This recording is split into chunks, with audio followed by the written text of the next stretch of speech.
Israel के पास सारे संसाधन हैं। इजरायल के पास सिर्फ हमास के खात्मे का मैप तैयार नहीं है, बल्कि हिजबुल्लाह को भी लगे हाथ इजरायल दुनिया के नक्शे से मिटाना चाहता है।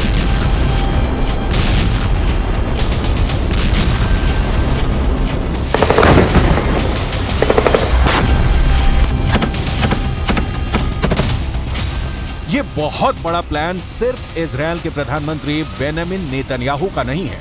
इस प्लान में अमेरिका के राष्ट्रपति जो बाइडेन भी शरीक हैं। प्लान को बहुत गौर से समझिए, क्योंकि यही तय करने वाला है इजरायल युद्ध का अंजाम। इस नक्शे को बहुत गौर से देखिए। इजरायल की सुरक्षा पर अमेरिका ने अपनी नेवी का पहरा बैठा दिया है। इजरायल के उत्तर में भूमध्य सागर में उसका एयरक्राफ्ट कैरियर जेराल्ड फोर्ड खड़ा है। ये जेराल्ड फोर्ड हिजबुल्लाह के हमले को रोकने और जरूरत पड़ने पर उस पर अटैक करने के लिए तैनात है। अब सीधे स्वेज नहर से आगे लाल सागर में आइए। लाल सागर में अमेरिका ने एयरक्राफ्ट कैरियर आइजनहावर तैनात किया है। ये परमाणु बम से लैस युद्धपोत यमन के हूथी विद्रोहियों की मिसाइलों को नाकाम बनाएगा, जो यमन से इजरायल की ओर हूथी फायर कर रहे हैं।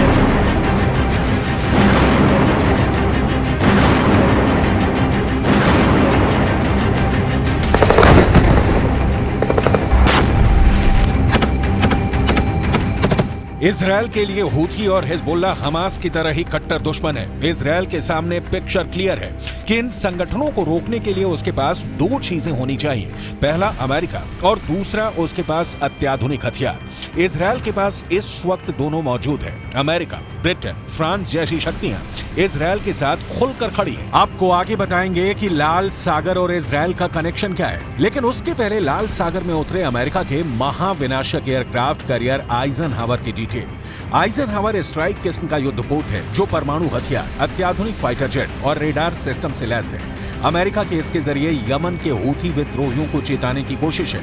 हूथी विद्रोहियों के साथ ईरान के सामने अमेरिका क्लियर कर रहा है कि इधर ईरान आंख उठाकर भी नहीं देखे। आइजनहावर युद्धपोत पहले भूमध्य सागर में तैनात था, लेकिन लाल सागर में अब इसकी तैनाती रहेगी। दरअसल यमन से हूथी विद्रोहियों की तरफ से लाल सागर के रास्ते ही इजरायल के दक्षिणी भाग पर हमला किया जा रहा है और अमेरिका का यह युद्धपोत इन मिसाइलों को इंटरसेप्ट कर उन्हें नष्ट कर देगा। दरअसल अमेरिकी युद्धपोत की तैनाती लाल सागर में इजरायल को यह गारंटी देने के लिए भी है कि अमेरिका इजरायल की रक्षा के लिए समंदर, आसमान और जमीन हर तरफ मौजूद है। अमेरिका के लिए हमास या हिजबुल्लाह को खत्म करना उसका मकसद कतई नहीं है। अमेरिका का मकसद है ईरान को हस्तक्षेप से रोकना, तुर्की को इजरायल युद्ध की जमीन से दूर रखना, सऊदी अरब को इसमें भूमिका नहीं तलाशने की सलाह देना। अमेरिका ऐसे ही कामों के दम पर खाड़ी पर अपना वर्चस्व बनाए रखना चाहता है। इजरायल जैसे देश अमेरिकी दोस्ती निभाने के लिए मजबूर हैं, क्योंकि उन्हें तो एक दो नहीं, पूरे 22 अरब देशों से एक साथ भी निपटना पड़ सकता है। अमेरिका इस काम में इजरायल के बखूबी साथ निभा रहा है। पिछले महीने लाल सागर में यमन से आई मिसाइलों को भी अमेरिकी युद्धपोत यूएसएस कार्नी ने ही इंटरसेप्ट और ध्वस्त किया। युद्धपोत यूएसएस कार्नी एक डिस्ट्रॉयर है। इसका इस्तेमाल हवाई हमले रोकने या पानी और जमीन पर हमले के लिए होता है। ये 1991 से अमेरिकी वायुसेना में सेवा दे रहा है। इस पर हमेशा 329 नौसैनिक तैनात रहते हैं और इसकी रफ्तार है 55 किलोमीटर प्रति घंटा।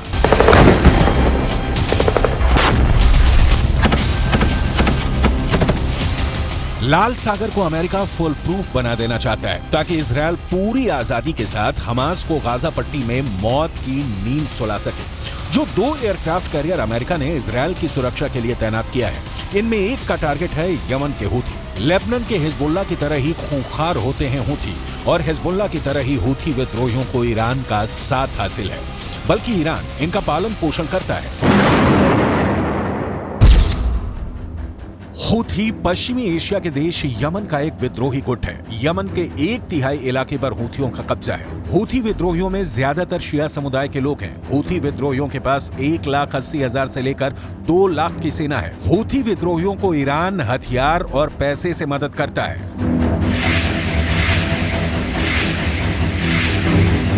हूथी विद्रोही हमास के साथ खड़ा देखने के लिए इजरायल को निशाना बना रहे हैं। जाहिर है अमेरिका बीच बचाव के लिए आएगा ही, और जब आएगा तो हथियार भी लाएगा।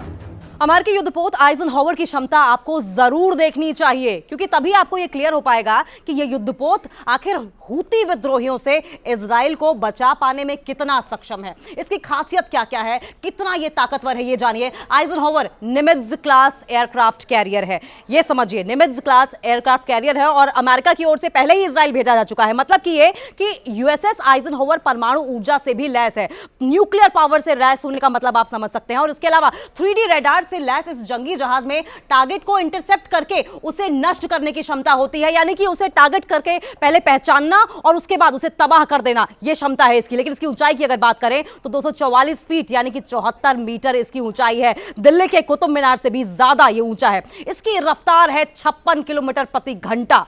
आइजनहावर पर एडवांस फाइटर जेट तैनात हैं और इसीलिए इसे बहुत ज्यादा ताकतवर माना जाता है। युद्ध विमान वाहक पोत कहा जाता है, एयरक्राफ्ट कैरियर कहा जाता है। इस पर 56 फाइटर जेट और हेलीकॉप्टर भी तैनात किए जा सकते हैं और ये वही वॉरशिप है जिसने खाड़ी युद्ध में अहम भूमिका निभाई थी। आइजनहावर आज से नहीं, 1977 से अमेरिकी नौसेना में तैनात है और अब अमेरिका इजराइल को कई आइजनहावर भेजकर इजराइल की ताकत बढ़ाने में लगा हुआ है।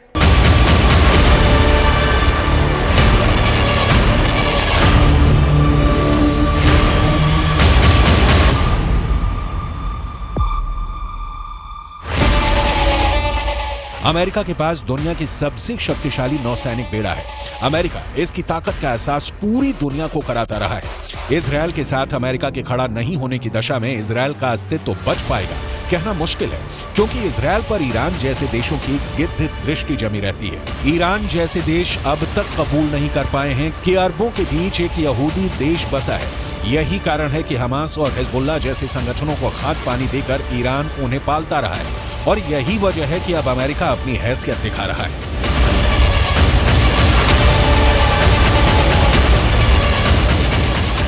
एयरक्राफ्ट कैरियर आइजनहावर के पहले अमेरिका ने जेराल्ड फोर्ड को भूमध्य सागर में उतारा है।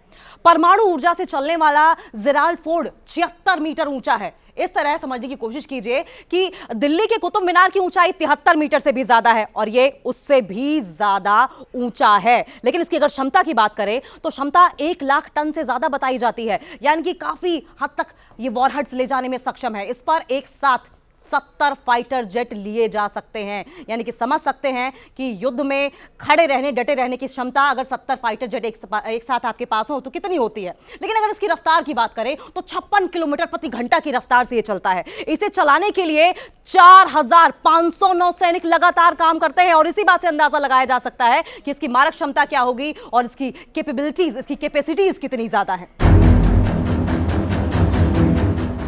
एयरक्राफ्ट कैरियर आइजनहावर और जेराल्ड फोर्ड दोनों वॉरशिप परमाणु शक्ति से संचालित हैं और क्षेत्र में किसी भी प्रमुख शक्ति से मुकाबला करने के लिए भूमि पर हमला करने वाली मिसाइलों और F-18 लड़ाकू विमानों में सैन्य शक्ति रखते हैं। समंदर में इजराइल को अमेरिका का सपोर्ट देखा, अब आसमान में देखिए।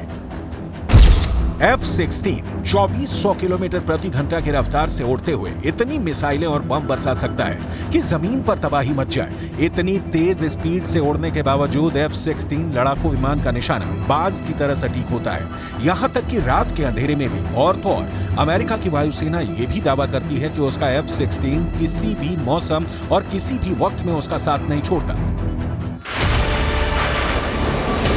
अमेरिका का ऐसा दमदार F-16 जेट पश्चिम एशिया में 24 घंटे ईरान के सिर के ऊपर मंडरा रहा है और अमेरिका अपना third anti ballistic missile defence system और पैट्रियट मिसाइल डिफेंस सिस्टम पहले ही पश्चिम एशिया में तैनात कर चुका है।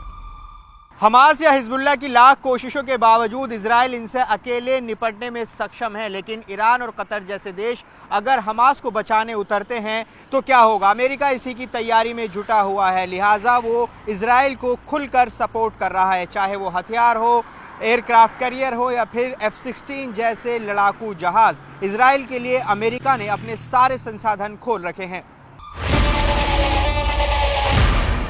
ये सही है कि ईरान अमेरिका से टकराया तो जंग होगी और वो रूस यूक्रेन महायुद्ध से भी बड़ा, विनाशक और मौतों वाली होगी। लेकिन इसके बीच का सच है कि दोनों युद्ध भड़का रहे हैं। ईरान हमास या हिजबुल्लाह का साथ नहीं छोड़ सकता तो अमेरिका भी इजराइल को धोखा नहीं दे सकता।